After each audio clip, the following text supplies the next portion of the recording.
You have a Banjo-Kazooie Banjo-Kazooie, background. you were harping on this game for me to play. It's a good time. My experience with it before. See, as soon as I hit record, you go into performance and we're like, it's a good time. Yeah, I'm ready. No, I didn't. I was letting you talk, you fuck. It's a good time. We'll talk. It's a good time. We'll talk. Banjo-Kazooie, I loved Mario 64 so much. Even though I was one of those, it was a console war time for me, and I thought the PlayStation's better. I remember playing Mario 64 in my head thinking, this is so good. You This always is love Mario 64. this is better because I love the Your way Jesus Christ I love the video. way a game feels. I love the gameplay loop. In Mario, I can just run around and have fun moving. When they developed Mario 64, the first Shigeru Miyamoto, the genius, said, "Don't worry about genius anything himself. else. We're just what?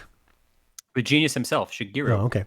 I thought you said something dirty. So he No. told the guys, don't do any levels. Just Mario chasing a rabbit. Make that feel fun. Make the speed right. That long jump probably came from that. The triple jump, all that kind of shit. So once they nailed that, then they made a world, which compared to Banjo was much more barren. Banjo Mario 64 worlds are more like obstacle courses, whereas Banjo Exactly. worlds are like a little go explore, have fun. Well, what's the interesting Enjoy. thing with Banjo levels? First off, they're way bigger, way more detailed, huge, like polygonal characters, enemies, so much personality. But you know what I really enjoy about it is that everything makes sense. There's this part where you're on the second ship level, Rusty Bucket. Rusty Bucket, when you go into like a pipe. Now you're in the kitchen because you were coming out of the kitchen vent.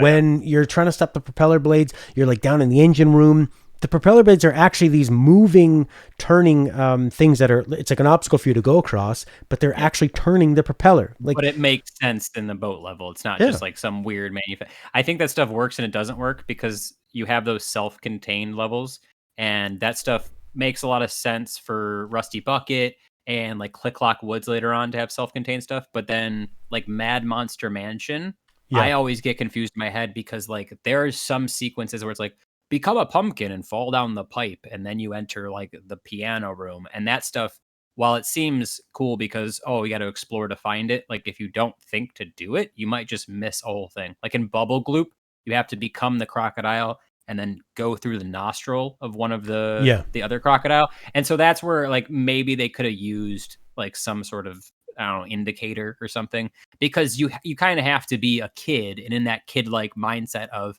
I got this N64 game from Blockbuster for the weekend, so I'm just going to sit down and just play this game. And you're going to try everything. You're going to collect all the 100 notes and stuff. I'm also coming from a place where I've played this game a million times. So for me, doing like the backflip jump or like the Kazooie flutter is just second nature to me. But for somebody who hasn't gone in it and doesn't get like the whole move set in their head, because his jump is very limited. Wow, Banjo's? Yeah, his jump is very like you without Kazooie, he's nothing. You have to use that flutter, and it just barely gives him any height. It barely gives him any length.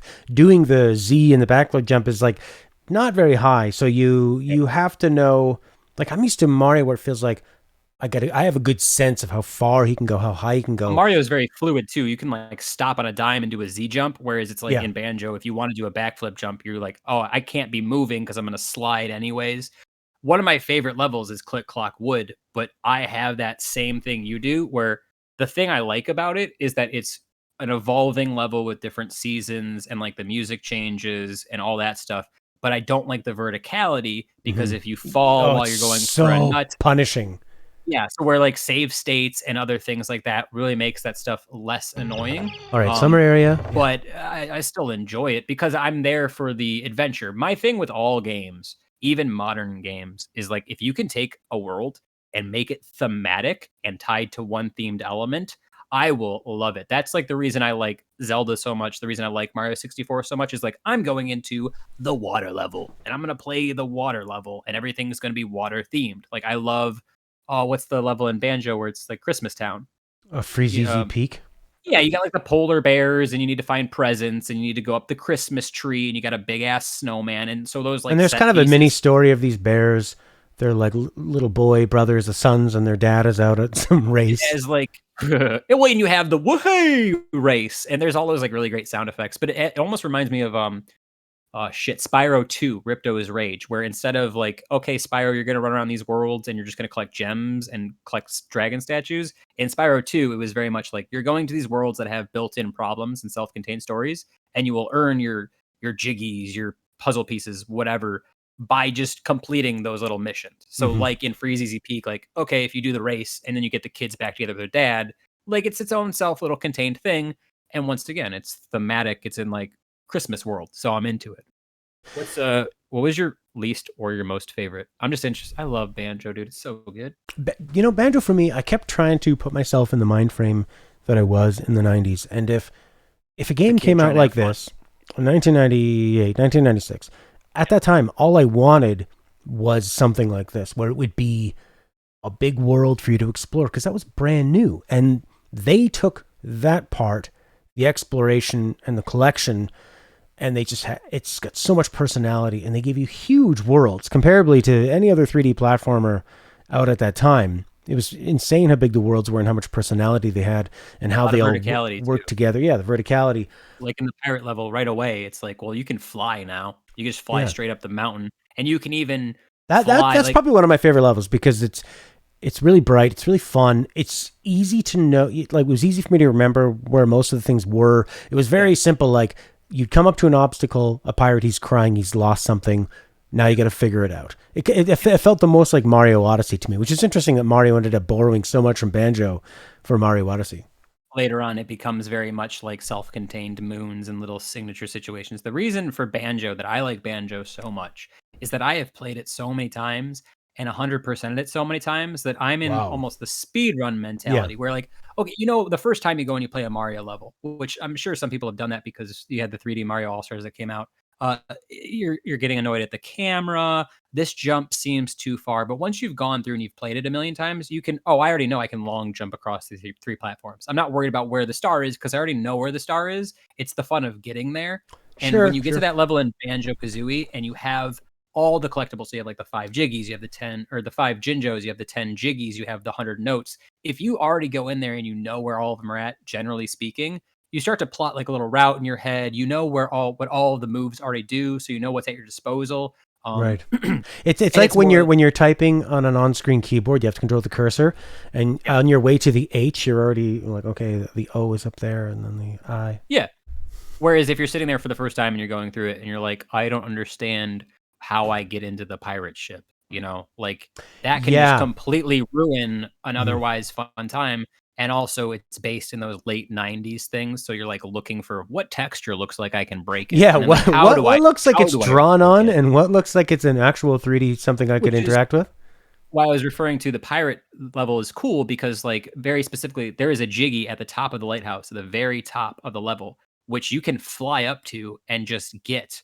They want you to go up to the lighthouse normally, punch through the front door, and then warp up there. But if you're just exploring and having fun, you can just fly up there and you're just as rewarded. So it's almost like you don't have to do exactly what the game wants you to think. Yeah. Especially when you're using Kazooie's run with her like Talon Trot, you can get up some like corners and stuff. And once you start trying to almost break the game in that way, it gets really, really rewarding because the levels are a playground. Yeah. They're not as focused as a Mario level. So if you already explored the playground, sometimes it's fun to just run around and do cool stuff in this world you already like really know. Yeah, it definitely rewards. I mean, when you think about the different kind of video game players there are, people who like competitive, exploration, discovery. This is for the people who want to mess around with, discover, explore, speedrun. You were saying how in a Mario game you might get to know that jump so you can make it. But I would also argue that I think in most Mario games, if there's a ramp, they do a good job of pointing you towards us, and it's very obvious and intuitive that if I run at full speed and jump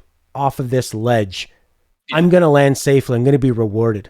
Whereas I noticed it with Rare in Donkey Kong Country as well, in the SNES, they would fuck you over. You'd run full speed, you jump off of a lip, and they're like, it's something you couldn't see because it's 4x3, and that's your fault. Yeah, that's a very big thing with Rare. Rare also likes dicking a lot of collectathon stuff in there. Like one of my favorite N64 games is Jet Force Gemini. I think you would enjoy that game, but if you would enjoy it if I told you just play until like the first credit scene, because you play the whole game and you go through this awesome sci-fi adventure, and they're like, all right, now to get the real ending, you got to go back and find all these secret like space monkey kids, and that's how you actually beat the game. And it Right. has this rare kind of collectathon stuff, but it doesn't have the fluid movement of a Banjo or a Mario, so it's not as fun. But yeah, Rare likes to do that a lot. I mean, it's like with Donkey Kong 64. If you thought, have you played Donkey Kong 64 like all the way through? No, but Horky kept mentioning the whole time, like, there are even more collectibles In in Donkey Donkey Kong Kong 64. 64, there's bananas instead of coins or instead of notes, but only specific monkeys can pick them up, and you can't instant switch monkeys. So it's like, oh, I see a cluster of 5 red bananas. Like in Banjo, you just be like, I'm gonna go over there and pick them up. In Donkey Kong, it's like you need to remember where you go to switch to the Donkey Kong to a different character. You have to have the character already unlocked, and then you have to remember to walk back Mm. over there. And the draw distance on the N64 is kind of garbage, so Right, you might right. not see the stuff. So with you, I remember when you were streaming, you were kind of annoyed at going back and collecting all the notes and stuff. That is Yeah. Donkey Kong 64 to a T, but it's also exacerbated in that Donkey Kong 64 levels are even bigger and meant for even more replayability. But if you're someone who just wants to see the sites get through it and get done, Donkey Kong 64 really doesn't let you do that. Well, it was also the problem with playing. I should have played the Xbox version because on the N64, due to memory constraints, it becomes a bit of a roguelike where the Yes. Jinjos, which are hilarious, and the note collecting every time you die or exit the level, which can happen if you accidentally walk onto that teleportation pad. They don't ask you, do you want to leave the level? You're out. And now if you had 65, that's down to 0, and it only remembers the highest amount you ever got. So I learned, don't start collecting notes until it's your last time through. Go get all the jiggies first, then you try your hardest not to die and collect all the notes. That also kind of almost tells character players don't explore all the time, because you take a level like Bubble Gloop Swamp where like 90% of the floor is toxic waste. It's like, oh, I want to go grab those notes, but if I die, I'm dead and I have to redo it anyways. So maybe I won't go over there and I won't explore that right now. Whereas if you play the 360 version, it's like, I'm just gonna go for it. If I die, whatever. I game over and I restart the next area. Um, the interesting thing though about Banjo is that I really love Banjo-Kazooie, but I didn't even play Banjo-Tooie until like high school. Whereas Okay. Banjo-Kazooie I got for like Christmas in the cartridge, and I was like, oh, I can't wait to play it. And I think it was also because I was in a different place in gaming history. So like now imagine Banjo-Kazooie with a mini map. Imagine Mm. Banjo-Kazooie if a character would sell you uh, a map that shows where all the notes are for 4 jiggies. Would you like it more or like it less, you think? I don't think I'd want to know where they are, but I wouldn't mind some hints. Sure. I find the main thing with Banjo that turned me off is that it didn't seem to. Maybe it was more challenging than Mario in ways that were like unintuitive. Like you said, when you're going up Click Woods, Click Woods is a genius level where you change it from the 4 different seasons, and then you interact and solve puzzles. It's one level with 4 themes, dude. It's exactly and it's in a hub world. It's a world within a world, which is already my But jam. like you said, you are terrified of missing a jump because if you do, now you're all the way down at the bottom. Or if you're And like that fall is big. Oh yeah, boy, and from the like top this of game is really cruel with fall damage. Click Clock Wood is also the one where they're like, it's just a fall, dude. Like in other Banjo levels, okay, you fall, you hit the water. Maybe you don't lose all your lives, but Yeah. like, especially when you're trying to get the bird eggs and navigate like some of the wooden stuff that's not built in certain seasons, it's like if you miss one jump, you're done. And also there's a lot of like very thin walkways for him to go on, which in a 360-degree range of control, and if that camera moves slightly as you move forward, it's really easy to fall off. I get it, Click Clock Woods is one of the later levels, but I think expect like you to be like super good. Yeah, but the camera definitely lets down because the camera's just constantly moving all the time. In my brain, I'm trying to like low key rank all the levels, and like Rusty Bucket isn't up there. Like Click Clock is definitely my favorite because of. So Rusty Bucket was the one of the actual ship, right? Yeah, that's where I like that you're one. trying to get the propeller blade. Well, and the I reason I don't like them because I had a good visual idea of this is the ship. I can see everything I need to. I knew where I needed to go in. I understood it. It was really incredibly challenging to get on those propeller blades and stuff. But I enjoyed that one. Why didn't you like it? Okay, well, once again, we're talking about it was the late 90s when I first played this game, so it was over 20 years ago. I might have loved every single level, but you know how like you look back fondly on a game and you're like, I'm gonna replay that game, and you hop in and you're having a great blast, and there's always one level that you're like, oh, I forgot about this level, and that's the one that kind of grinds that to. It's always Rusty Bucket for me. I don't know why. Maybe it's because I can't swim and there's a lot of swimming and you're losing health and there's like a Yeah. lot more precision jumps. I enjoy the ship stuff itself for the same reasons you do, but the level feels a little bit more confined and not as, once again, it's not thematic. Like it's not like a winter level or like, kind of like Mumbo's Mountain, how that's not really thematic. It's more just a field. Like I like Mumbo's Mountain because it's super simplistic and I can jump from jiggy to jiggy and be fine. Whereas Rusty Bucket, I'm like, wait, do I hit the switch? And then that turns off the propeller blades. Right. And by that time, I don't even care. Going back to what I was saying though about the mini map, when I was a kid, I would really like to get lost in the worlds. And Banjo does a good job making it easy to track the levels and where you are in levels because of all the set pieces, right? Like in the pirate level, you're like, oh, I know I'm on the opposite side because it's open water. Whereas if I'm on this side, it'll be the pirate ship and like the sand castle and stuff like that.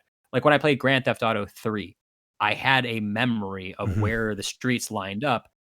And I think that's why I like Banjo, because there's no mini map to fall back on. You have to kind of naturally get to know the level. Otherwise, you're going to be like, oh, I have 95 notes. Where do I go? And for me, when I was younger, I would just skip through all the stories in all of the games. And this was like an early representation of environmental storytelling. Mm-hmm. A lot of these characters aren't saying dialogue. They're just going like, blah, blah, blah, blah, blah, blah, blah. And so it's easy just to be like, I'm going into the big crab shell. And it's, oh, there's little crabs in here. And it's just like a fun little moment. I think that's what I really liked about Banjo the most. I don't even have a favorite level. Something that's so cool about the environmental storytelling is that all throughout the game, you run into this witch who is supposed to, she's supposed to look like the fairy god witch, but she's constantly trash talking Gruntilda, and she's telling you all these. It's like a Wizard of Oz reference. Like you have the Wicked Witch of the East, and then and she kind of seems like a mean girl at school. She's gossiping. I mean, some of the stuff she's saying is kind of gross, but like most of the time, it's man. I mean, maybe Gruntilda's just different than you. Why are you trying to bash her so much? But I had a feeling this was going to come in handy. Kidnapped a child bear. Yeah, but does the good fairy notice that? I don't know. Maybe the fairy is also doing that, but she's just like, I do it for different reasons. But the cool thing, and like the point of it was that they use that, and there's this amazing end level. I can't believe more people haven't copied, where the final level, you're on this big giant Mario Party board. I was gonna say it's like Mario Party. It's so cool where you answer trivia questions about the levels. You see little snapshots of the levels you've been in, really zoomed in. It challenges you on everything. You have mini games that are repeats of other mini games. Those are really hard. Those were kind of bullshit. Yes. Yeah. Well, and that's the thing is it's really challenging you. Like maybe you're not that much of a visual learner, but you can really chomp on those what are fruits they have to eat against the other crocodile or kill all the bumblebees. Yeah. But I like that stuff where it says, okay, you've played the game. Now we're challenging you with these mini challenges. But also I'm really a sucker for rare sound and music. Oh, the sound is phenomenal in this game. The sound effects, the music, all the sound effects are little mini songs. Everything they collect, it has like a rhythm to it. Yeah.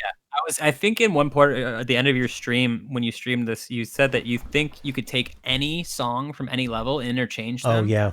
What were you smoking, bro? Like the Click Clock Woods. I can understand if you like take Mumbo and Click Clock and swap them around, but Freeze Easy Peak is so different from like Rusty Bucket Bay, just because the instrumentation in Banjo, like Rusty Bucket, they're like hitting random metal things, and it's more like of a percussion kind of thing. Mm-hmm. Whereas you cut Freeze Easy Peak, and it's like, and you have like little bells and stuff. So okay, all right. Freeze Easy Peak has sleigh bells.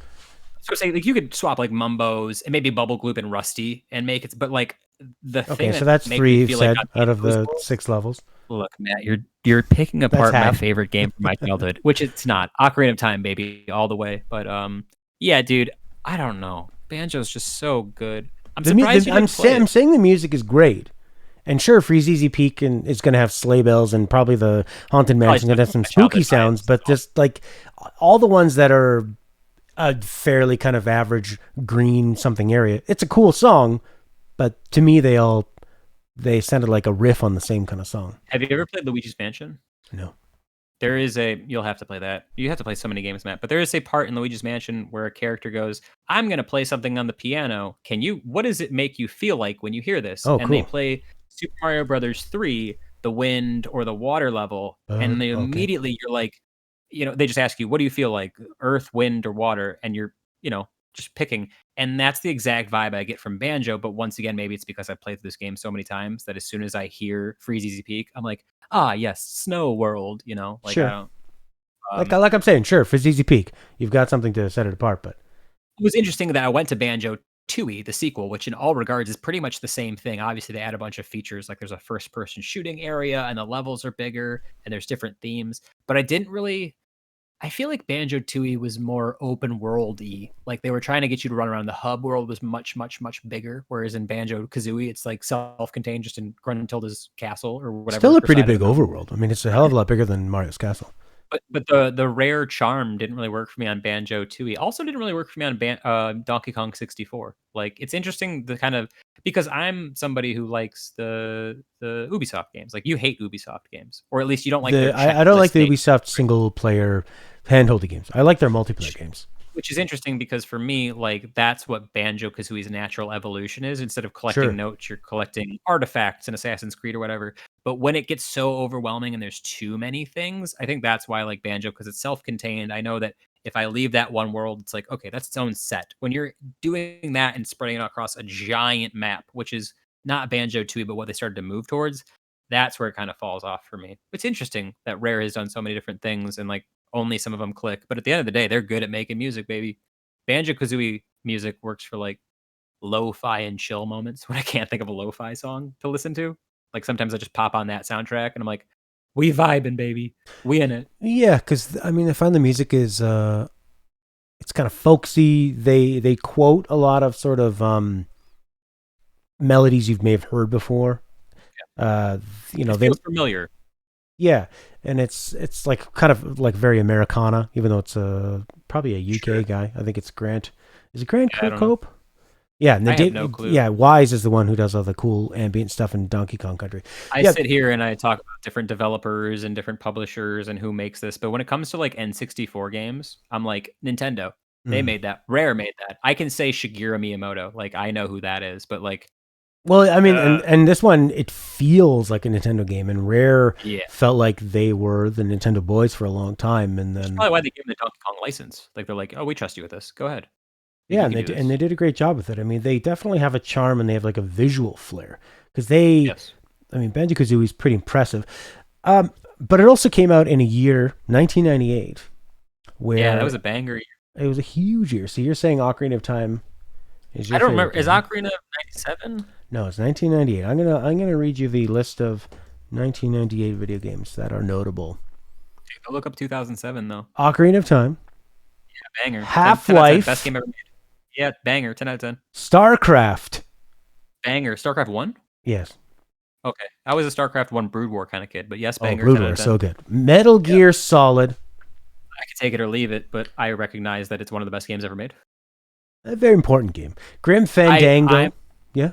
When I played Metal Gear Solid 1 and 2, those were the games, stealth games in general for me. I was always like, I want to play them, but I'm trash at games. So one day I was like, I'm going to play Metal Gear Solid. And I went on GameFAQs. I went on GameFAQs and I printed off a paper guide of the entire GameFAQs one. I sat there in front of my PS2 and I just followed it to the T because I wanted to experience the story, but I was trash at stealth games. That's why You're like, I don't what want if to, I didn't have to hide and it was a lot brighter and there were like a lot of things I could collect?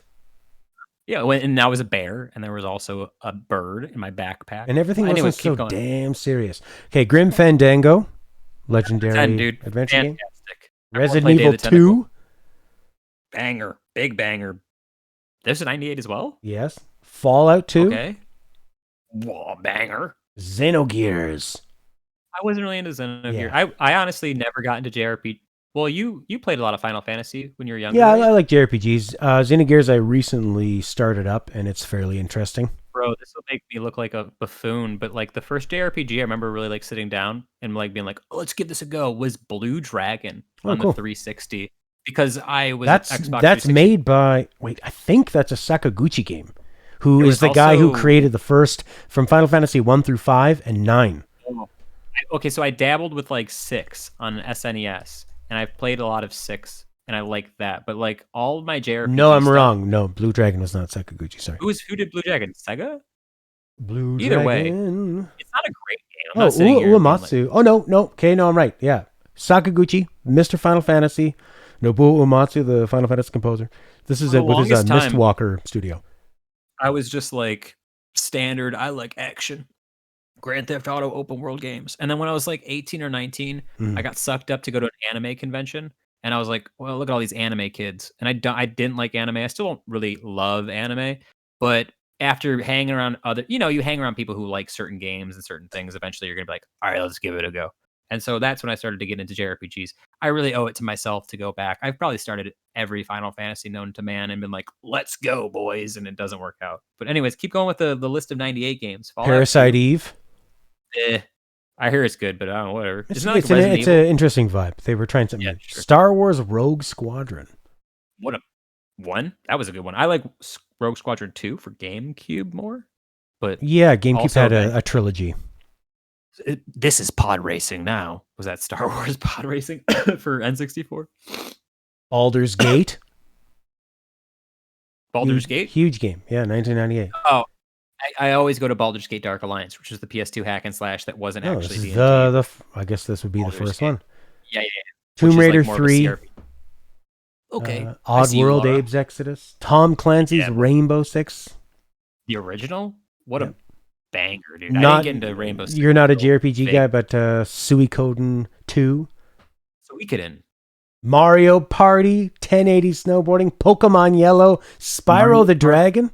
Wait, Pokemon Yellow. Okay, so that makes sense. Pokemon Blue is the banger, but I'll give Yellow because it has Pikachu and it's cute. Yeah, if that was all 98, dude, we lived in the golden age.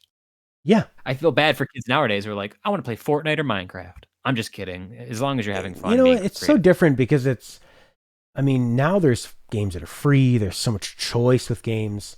Everything's like user generated. I think, Roblox. What's interesting about this list is that Metal Gear Solid 1, Half-Life 1, StarCraft 1, the first 3D Zelda, the first Banjo-Kazooie, the first... it's the same vibe I get when you talk about like classic movies like Alien or Godfather. It's like, even if I don't like the game itself, I'm like, oh yeah, dude, like that was a page turner, or that's what broke the genre moving forward. But it was new ideas. Disney doesn't get with the Star Wars movies. They think, oh, we just recreate it? No. It was interesting because it was new. Rey has a lightsaber and can heal snakes with her brain magic. That's something new, and you didn't like that. We don't know what to do now. That's your expectations? All right, Jon Favreau, do the Mandalorian and fix it up. Yeah, they figured it out. Whenever you need something fixed, you just go to Jon Favreau. Apparently, there's this new Star Wars stuff I had not heard of at all called The Bad Batch, which is an episodic. I think it's made by the same Dave Filoni guy who did Rebels, Clone Wars, worked on Mandalorian. I downloaded the first 2 episodes. I'm going to give it a try. Everyone's super into is it Rebels? Is that like the animated one that goes back into like Star Wars 2 and stuff like that? Clone Wars is animated back into episode 2. Rebels is animated, and it is like right before New Hope or after New Hope. I've heard so many people who are like, you need to watch Clone Wars, and then they send me like a 45-page viewing guide. They're like, but skip these 14 episodes and only watch these, and so like for Star Wars, dude, for me, Star Wars really, I know a lot of people are like really into that series. And when I sat and I watched Star Wars episode 7 in the theater for the first time, I was like, I'm living a historical cinematic moment. But I don't get all up in cuffs when like they announce a new Star Wars. But for a lot of people, I know they really like it. So to get something like Clone Wars that really expands on like that EU lore is probably awesome. But like I've heard of Bad Batch, and I'm uninterested to say the least. Not to say it's a bad show. You'll have to let me know. Did you see Mandalorian? Yeah, dude. Mandalorian's effing amazing. Mandalorian, they figured out. It's Jon Favreau. Make it small. Also, you can have the Star Wars vibe, but you don't need to just, it's Chewbacca's kid and Boba Fett's kid and all this bullshit. You can do new things. You can keep it small, and it's actually totally different. Yes, they say in great stories, you don't have to explain everything. It just has to make sense for the atmosphere that you've put out. And I feel like a lot of the late Star Wars movies are like, we need to explain the Force in detail. And you're like, no, just give me a weird alien thing that obviously looks like it was made of plastic, and I'm still cool, which is what they did to Mandalorian. I also liked watching Mandalorian because I had a fun little side game where it was, is this a main mission or a side mission? Yeah. There's a lot of those where he needs to do something and he needs to do a quest for somebody to get. But it doesn't matter because it's really fun action. Like I'm not there to they get the character building along the way. But 98, that was it. That was all they had for 98. I mean, those are all the bangers, like that 15 or so games. There's some other stuff, Sonic Adventure, F-Zero X. Sonic Adventure, boy. That was 3D Sonic. You don't like, first 3D Sonic, right? So I know you don't like stealth games, but Tenchu was an interesting game. It's got a couple good levels, but it's very tough. My favorite Tenchu is Tenchu Z, which is on 360 and is generally regarded as not a good Tenchu game, but it's because like it was stealth for babies, and I didn't play stealth games. So when they were like, it's stealth, but you can just jump off and assassinate people really quick, I was like, this is my kind of pace. Some people really enjoy that, like, oh, I want to play a Splinter Cell where I have to shoot out every single light and I have to sneak around every single corner. Right. And for me, it's that speedrunner in my brain who's like, go fast, kill the boss. And I just don't get any enjoyment out of it. 2007. Yeah, read that off, dude. 2007. What a year, boys and girls. Bioshock 1. So you're like setting a new bar of storytelling. It's like a beautiful gameplay loop of the first person shooting with the magic powers. You're making choices, environmental storytelling, super immersive. Yeah, it's kind of like what Half-Life did. It married sci-fi and horror into the first person with a narrative as the focus. Yeah, that's a good way to put it. It's like it's definitely an evolution to Half-Life. Absolutely. Yeah, keep reading. Call of Duty 4. Boys and girls. Call of Duty 4 is objectively one of the best FPSs of all time. Even if you don't like war games, it's so good. It definitely raised the bar again for multiplayer, for single player. Yeah. It made that, I think when that came out, games took another step into the mainstream. It's never going to be the same again. Modern Warfare 2 more than I liked 4, but 4 really was like, this is how you're going to be doing like army games. It's still the same. I mean, like the latest shooters that come out, they don't feel that much different from Call of Duty 4. And that's me trying to talk away from my high school bias because, in these years, like 2007 was the year it's like, get home, do homework. Just kidding. I'm going to sit and play, Call of Duty or Halo on my Xbox for 10 hours, my buddies, until way too late in the morning. And so it's like that kind of childhood nostalgia. Yeah. Wow, that was such a huge, all online on consoles was in full swing. That year, Halo 3. What? Yeah, like Halo 3. Well, Halo 2, you could argue, really made the Xbox Live like a big thing, but it wasn't until like Halo 3, Call of Duty, Modern Warfare 2, where it was, if you're not on Xbox Live after school, like, what are you doing? You playing Neopets, you girl? Which I played Neopets. I don't care. I was on Gaia Online. Keep going. Assassin's Creed 1, which I didn't even like. Assassin's Creed 1. I don't think Assassin's Creed got good until 2. But an important game. It was another step into how can you tell us a cinematic. Another template for the next 14 years. I worked at GameStop at the time in the mall, and there was so many people who were like waiting for that midnight release. And I was like, why do people like these stealth games so much? Because in my head, it was still a stealth game. It was like historic fiction. But anyways, keep going. I know there's more. Portal. Yeah. Portal. Portal was hilarious because Valve puts out this orange box where they go, hey, you want... one of the greatest values ever. It was like Half-Life 2, Episode 1, Episode 2, Team Fortress, and this game nobody knew about. That was a puzzle game that was only a couple hours long, had an amazing story. So it's like it was like nothing people had seen before. And ended with a song. The cake is alive for 400 years, and it never got old and was still funny, even to that day. And if you don't like hardcore puzzles, you can fire up your Nintendo Wii, play in standard definition Super Mario Galaxy. Dude, Galaxy 1 and Galaxy 2 are Galaxy 2. I was way more into Galaxy 2. Galaxy 1, I think they were terrified that all these new people who picked up a Wii to play Wii Bowling wouldn't know how to control Mario. So I felt like it was just too easy for so long. Yeah. It actually came with a DVD that taught you how to play. It was like, tilt the joystick to move forward. You might be kidding, but I believe you. I'm not kidding. No, it was a instructional DVD, how to play a video game. And if you were a little more hardcore and wanted to watch some aliens, fuck DVD. Mass Effect. Bro. Mass Effect. Again, another one. Mass Effect 1 comes out. Assassin's Creed 1. Uncharted Drake's Fortune. Boom. Boom. We're doing Tomb Raider, but it's a guy now. Mass Effect, let's just make Star Wars for video games. Like, that's that. You could argue. You know how when a movie starts, you can tell immediately from the first few frames this is going to be good or bad. You can feel the swagger. I remember firing up Mass Effect to the menu and hearing that.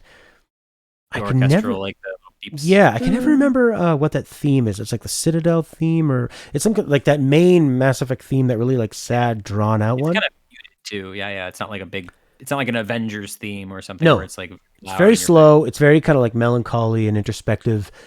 And then just It's just reading the lore, it's like I don't care about lore, but I was so into just going through like the codex. What are the Krogans all about? What are these all about? The politics. You could just tell that the writing was best in class, and that they had come up with something really special. It's just interesting to me that they had done so many Star Wars games. I might be wrong, but didn't KOTOR 1 and 2 already come out by this point? That was Yeah. BioWare's last. Oh Yeah. yeah, yeah. So all right, we're sick of doing Star Wars and games. Let's make the Star Wars of games. And I mean, people can sit there and tell me that there's other sci-fi, cosmic traveling games that are more, but like Mass Effect is the Star Wars of video games. Plain and simple. Also very Star Trek-y, especially with Mass Effect 2, where Exactly. it always felt like we're going down to a planet. I know people really love 2, and the first time I played 2 blew my mind. But when I went back and played 1 and 2 and 3 in order, I liked more the vibe of 1 and the story, and 3, whereas 2 felt like you always went down to a planet. There was always a slight problem. There was always kind of a twist. Yep. And then if you had enough negotiation points, somebody would go from like, I'm going to fucking kill you and everybody here. And then you just press the button. They're like, you're right. Whatever. I'm gone. I see the error of my ways.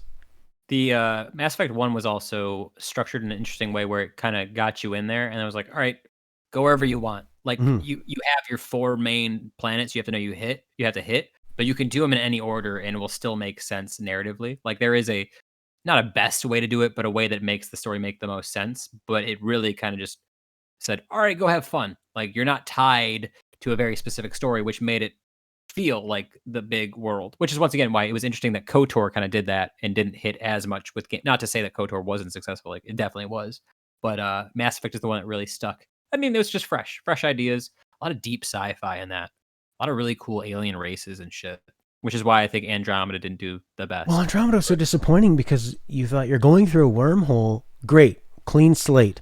What do you got? Brand new. And it's like, well, we're going to bring the same people with you, and there's only like one bad race and one good race. And I have a friend who's super into Mass Effect. It's one of his favorite series of all time, and he thinks Andromeda is just fine. So really, like, yeah. So there's fans of that series who love Andromeda, and for me, I was just like, ugh. But in addition to like the massive game-breaking bugs at the beginning, which there are people who sit there and say Andromeda was fine at launch. Like, go watch the Video Game Donkey video about Mass Effect Andromeda. Well, the thing with bugs is that they're not always going to show up in everyone's playthrough. So you just have to like accept that. Yeah, okay, it works fine for you. But if there's people out there, more than one people are having this problem.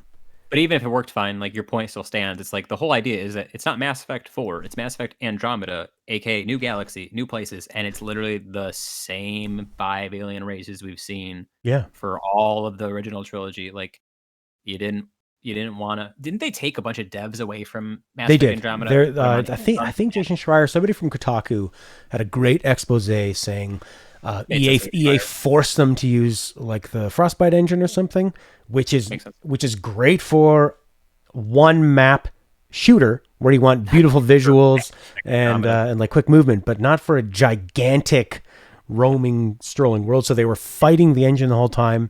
They were working on Anthem, so they kept plucking people from the team all over the place. It was just one of those things where they also couldn't cancel it because it was Mass Effect. Well, then in Anthem too, they were like, we put out the trailer before we even have the team together. Well, whoops.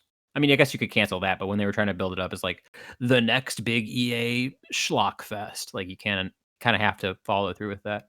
Could you imagine being at Rare and you're making Banjo-Kazooie and then EA is like, make it big, make it bigger. I want microtransactions. $2.99 to turn into the toilet. Well, that happened. That happened with what was that game? Outriders. What a game! Where it was the Bulletstorm devs, and Square's like, make it bigger, make it bigger online. Still haven't beat that game. I had a decent time with it, but like, the shooting feels good until you're like, all right, what else is there? And they're like, it's the shooting. You're like, but is there a big boss? Every now and then. Yeah. What else? You like loot? I mean, if it makes sense for the game, like Diablo, it's Diablo. No, it's not. Stop trying it. Everything's Diablo. Why don't you go into this area? You see all I these. don't want You to. see all these. No, well, you have to. You're not going backwards. Oh, but it's all linear then. Yeah, And and you that's see Outriders. all these chest high obstacles. Ooh, would What be a if you can't shame if land? 20 guys came into this fucking area.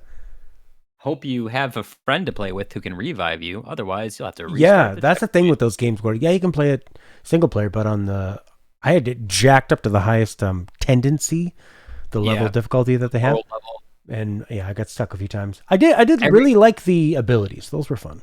every game that has a co-op reviving partner thing in single player should have the Call of Duty Warzone self revive, whether it's a consumable or one per like world or level, where Yeah, you can just hold the button, syringe yourself, and come back up. Because it doesn't make any sense to have a self revive. It completely makes or doesn't make any sense to have a team revive, but then have a single player restart every checkpoint because then the difficulty balancing is all over the place. I don't get it. It was still a fun game. I'm glad you played Banjo-Kazooie though, Matt. What are you gonna do next? Play 2007 Crisis. Yeah, dude, that broke everyone's computer. Remember Crisis? Never played it, but I remember it being the benchmark. Can it run I Crisis? played it. It's good, but it was really one of those games where it's like, can my computer run it? Is the Mm. big thing. It was the PC Master Race wiener waving game. If I can get Crisis running at Ultra, then I'm the better gamer. It's like, but did you play Crisis? It's No, fun. It's just a very pretty first person shooter for its time. God of War 2. What a good game, bro. Kratos' adventure to the Isle of Life. I can't remember, but it's good. I actually wasn't that into it. I thought it was. I could tell that there was a lot of really interesting things going on. I appreciated the design of it, but I was never really drawn to play it. Two is where I they beat were it. like, two is where they were trying to build up to what three was, where it was just like, look at the scale, Mhm. whereas one was very much hack and slash with a bit of puzzle challenge. Two, they were trying to balance like, look at the Oh, power of the I mean, beast. the things, even in God of War 1, Yeah, God of War 1, you open up on that ship, right? And like that big Hydra comes up. yeah. That was Which is actually, insane. They'd never seen anything like that where you felt like you were playing the cutscene. It was cool. oh yeah. Incredible. It's actually fun. I never played the PSP God of War ones they did, like the two prequels, but I got PS Now, and since it's like a PSP game, I mean it can stream that decently. And Ghost or God of War Ghost of Sparta also starts with you on a boat. They're very much going for the nostalgia grab, but it was funny because I started out, I'm like, oh yeah, like the first game, which it's you're just starting on a boat, so it had to be kind of influential for me to remember. Oh, I remember I started on a boat. It's a good time. God of War. What else do we have? I played God of War, the first one, on hard because I Wow. forgot that this was a game made in the 2000s. Every game should be played on easy or normal. I'm somebody who turns easy on, but like if I'm playing a Call of Duty, I'll probably throw it on normal. Oh, But like, interesting. Did you happen to see the Xbox's social media account had said beating a game on easy is just fine. You still yeah, beat the who was game. the guy? Who was the guy who was saying that like if you beat a game with save states, you didn't beat it. You just like saw Oh, the end. that was just some dick that was one of the viewers we had said she was watching No, a guy there's play Donkey Kong or Banjo, and she said that she had beat it with save states, and he says, "Well, you didn't beat it. You only saw the ending." yeah, but there's somebody else who said that too. I think it was Oh, okay, maybe oh it's something he was repeating. God, Mike Matei of Cinemassacre, better known as like Okay, Angry Nerd. He has like this weird thing about like if you don't beat it on the cartridge, then you didn't beat it for real. It's like no, I mean if you had fun playing the game, it did, and that's why like but those the games art. are that's an impressive feat to be able to beat Ninja Gaiden, So it's like, did you not Contra. beat Contra unless if you use the Konami code? Is that not beating Contra? Like, is this just a wiener waving contest where it's like I'm the better? I understand why people like Dark Souls and Bloodborne should not have easy mode, like because that's the whole reason those games are made. I think there is an argument to be had for people who have accessibility options and would like an invincibility toggle, which Double Fine, who makes Psychonauts 2, came out and said that Psychonauts 2 will have an invincibility toggle. It Yeah, won't because disable Psychonauts it. is not about the challenge; it's about just the world and the characters, seeing I'm all the surprised weird you didn't shit. like Psychonauts as much as you did. Like, is it because it was clunky with the Yeah, jumping? it was clunky. I think That's my lizard brain goes, I'm platforming. This better be as good as Mario. And if it's not, going, and there's a lot of like kind of you just have, backtracking, and you got to yeah, collect 50 Ziggy Zogs before you can activate imagination. the proton pole.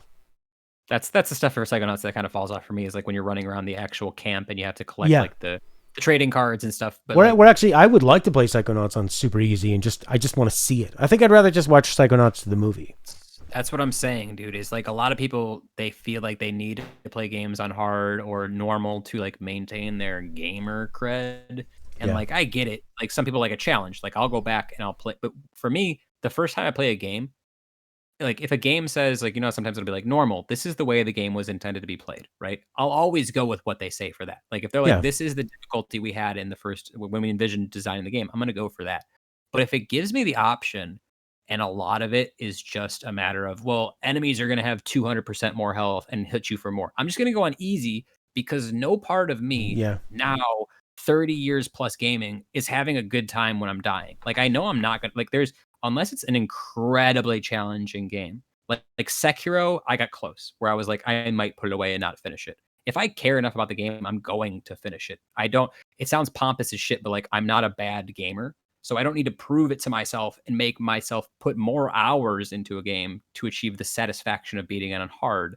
Like I just am there for the story, which goes completely flip side. Like I said earlier, like I used to just skip through story stuff in N64 games. I didn't care about the story. But once you got to games like BioShock and stuff like that, where the story is the best part of it, I became much more interested in the narrative and the world building a game can provide than the challenge of shooting a guy in the face with a gun for the 40th time. Like I can do that. I have no issue with it. Like I can do a hack and slash. I don't need an enemy to have 400% more health and spend 20 hours in a game that could take me 12 hours, But I get it for some people who only can buy one game a year. You want to have that game last as long as possible. Sure. I mean, they're sort of like the Japanese thing behind games to say something like Resident Evil, where you're encouraged to play the game 6 times, or Devil May Cry. A lot of Capcom games where they go, play it again, play it on this harder. Now you've unlocked a difficult, harder difficulty, and I get to do everything under this certain amount of time.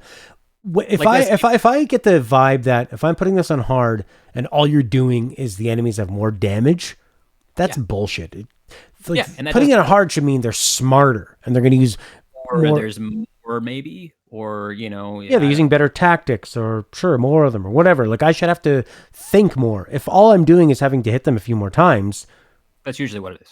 It's just, okay, we're extending each fight by about 15 to 20 seconds because I have a bigger health bar. It's like the beat 'em up kind of idea.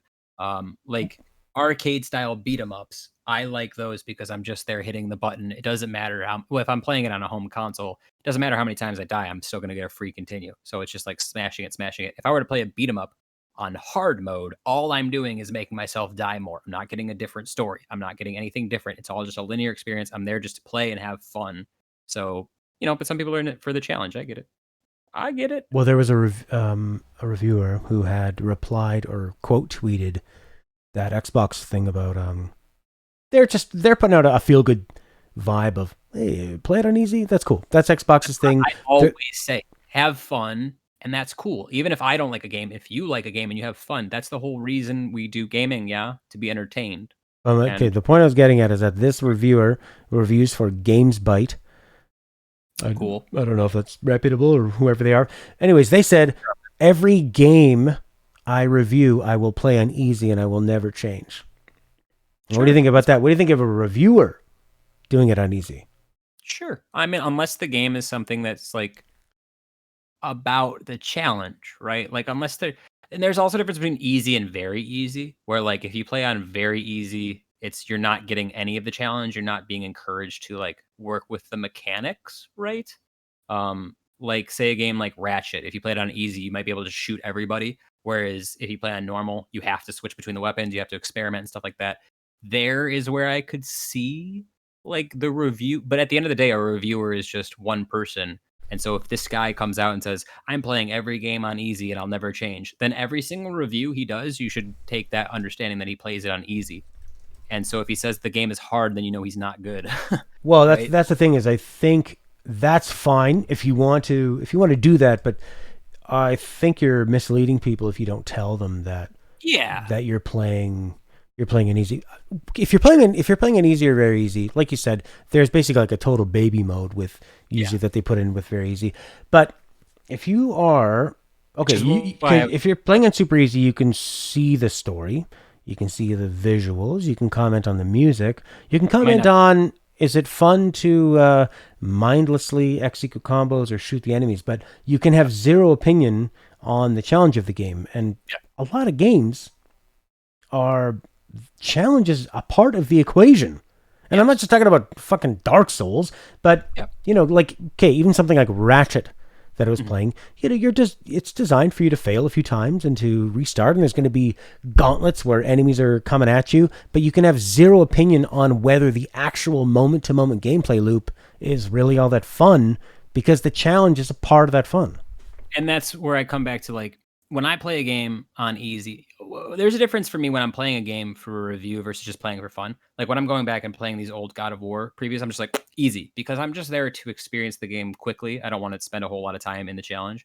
But if I'm playing a game for review and I feel like I'm just powerhousing through everything, I'm gonna knock it up. Ideally, when I'm playing a game, I want to die over or just under like 10 times, right? Unless we're talking like a really long game. Like I want to die, I want to be challenged, I want to replay a few parts.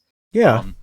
Like Grand Theft Auto, those games don't have a difficulty setting, right? Like they design the missions to maybe you die a handful of times, but it'll eventually get a little bit easier. And And so for and that an reason, old Grand Theft Auto, some missions are going to be done like 45 times. CJ. exactly. So if I'm playing a game and I'm just like I haven't died and I'm just shooting, I haven't taken any damage at all. At that point for review, like you need to, because if you play every single game on super easy, there's no difference between shooting someone in the face in Call of Duty than shooting somebody in the face in Halo. It's the same outcome. You're not learning whether or not the AI is responsive, how different guns are balanced and stuff like that. So it's also different for different games too, right? Like an RPG, can't really put it on easy mode. I'm sure there's like new game pluses and stuff like that, but Well, I don't know. I mean, I guess the whole point once again with that dude at least is that yeah, as long as he feels like he's doing a good job or his Game Bites thinks he's doing a good job, then it is what it is. But he should be known as the guy who plays everything on easy for his reviews. For me, I play on things on easy when I'm having fun, you know. But for the it was actually a lady. oh well, then she But should. I didn't want to when I originally kind of copy and pasted the that quote tweet, I put it into our Discord, and I didn't even put the name of the person because Yeah, 'cause people, they have a protected Twitter account where you have to follow them and they have to approve it for you to see their tweets, and I kind of didn't want people to have a knee jerk response of like it's a girl, they don't play it on medium or hard. So I just wanted to put it out as an idea as opposed to my a person. thing too with difficulty in games is that I only have so much time, and if I start to get really frustrated by a game because it's artificially difficult, I might find myself just not liking it because it's taking up a lot of my time, right? I Sure. like ideally Sometimes I you're reading want reviews where I can see in the review people go like, "Oh, this part was really tedious and this was kind of challenging," and I go, "Is that because you had an embargo?" shouts out to IGN's review of Borderlands 3, the latest DLC. The last DLC they did was called the Psycho Krieg and the Fuster Cluck, or something like that. And I remember watching IGN's review because I wasn't reviewing it, and they gave it like a 5 or a 6 or a 4 or something like that, a lower score. And the guy had cited that he liked most of it, but the thing he hated was this boss fight against a train that was like super tough, incredibly difficult. um, I'm at the place in my Borderlands save file where like I can kill a lot of things just shooting because I'm like level 400. You know how Borderlands gets. Eventually, you have like a bunch of super crazy powerful weapons. I played it through. I thought the DLC was okay. It wasn't great. If anything, some of the side missions were a little bit like, oh, listen to these people talk. But the whole game, I was like, I'm waiting for this garbage train boss fight to get here. And then the train part came, and I was playing it, and then I fought the train, and I killed it without dying. And I was like, Oh, okay, why were they so mad? Is it because A, they weren't very good? B, they were playing on the challenging level that doubles their life? Like, for me, I didn't get a massive amount of frustration, but then I enjoyed the game a little more. Whereas them, they were getting so challenged, they ended up hating it and marking it as the one thing that ruined the DLC for them. yeah. And so that's where it's like, it's a weird thing with difficulty. I'm not trying to say that people at IGN are like bad gamers or something, but yeah, I was just it's weird. And that one thing, once again, if it's enough where you're sitting there and you're playing, you're like, I'm not having a good time because whatever, it's too this boss fight's too challenging, or this level I'm stuck on, this puzzle I'm stuck on. Uh, it's how you want to handle it as a reviewer. Do you make that a big point in your review because that might happen to other people, or do you like kind of brush that aside and try to figure it out and look at the game from a whole? It's a weird thing. At Well, the I end of think the you day, just have to let people know. You need to make that a yeah, part of the review. You can say, I played it as intended. I got to this part and I died 25 times and I yeah, put it down to easy and here is my experience playing it on easy. But I think that if you're trying to give a review as buyer's advice, yeah, 90% of the people are probably going to play on normal. sure, So you need to be, you either need to be, have an opinion on what's like to play on normal yeah. or tell people, I played this on easy. So, And I have my things too, like Halo. I always play on heroic. Just that's because I like easy Halo is super super dumb easy. mm. And heroic is like generally regarded as the way Bungie intended those to be played. Which is why I'll always, especially when reviewing, if there's something, even when I'm playing for fun, if it's a game that normally I would want to play on easy, I throw it on normal because they say this is what it was designed to play as. Or like Doom, I think Doom, it said like not the hardest difficulty, but the second hardest difficulty was what they designed to be played as. So I picked that, and I died like once or twice on these new Doom DLCs that I reviewed for a '90s kid. It was tough, but like it wasn't unsurmountable or insurmountable. So I don't know. I guess it's weird without sounding like a fucking pompous gamer who's like, I can beat anything. Like, I just have more fun playing on an easier difficulty because it doesn't take me as much time. And I'm 30 years old and I don't have all the time in the world to spend 40 hours playing Doom because it's hard. Like, I'll do it, but Well, I won't take up any more of your time, but thank you for I have all the time in the talking with world me for you. about Banjo and games in Yeah, 98 and 2007. good years. Until I next hope there's time, better buddy. years to come. Bye. Later.